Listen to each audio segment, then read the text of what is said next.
Miguel Anthony Nestor has been in and out of the courtroom since he had come to Guyana. His first misfortune was a few years ago when he posed as a CARICOM official and was able to meet with several of the country's top political figures as he sold himself as a Trinidadian youth ambassador. But he was quickly stopped in his tracks by then PPP spokesman Kwame McCoy. Mr. Nestor on Monday last launched the Guyana School of Etiquette, but his past somehow is coming back to haunt him, and he is concerned. I don't think something of something that happened then previously should hold back my progress in the future. I think we all have made mistakes. I have made some bad business choices.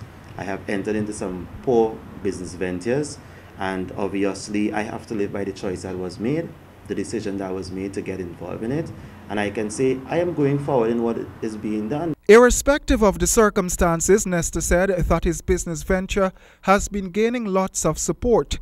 In fact, he said that he has been getting calls, even from government agencies, who want him to train their employees, but he is still concerned about the image of his school. He was asked about how he plans to change that. Given all that would have happened then, now you're opening the School of Etiquette, then persons would have some concerns and speculations.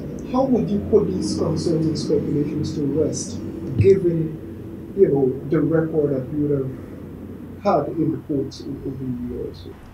Even before this matter, even before the matters would have arisen in court, even the court would have been told that definitely the launch of the etiquette school would have taken place back then.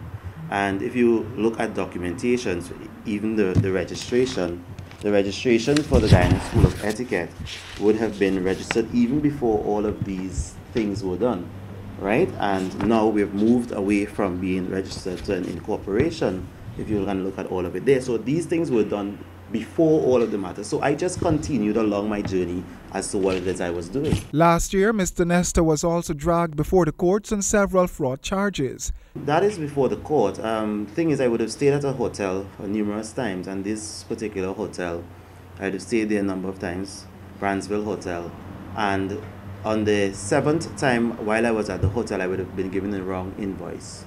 Of course, I did not check the invoice, I made the payment. When I came back on the 8th time, they would have given me back the payment. All of those things are stipulated in statements that was given to the court.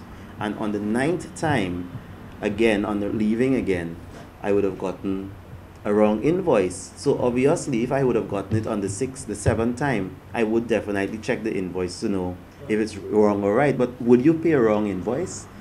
Nestor was ordered deported from Guyana but was not deported. He also had similar challenges in his homeland Trinidad, but those fraud issues too, he said, were all trumped up against him. Roy Den James, HGP Nightly News.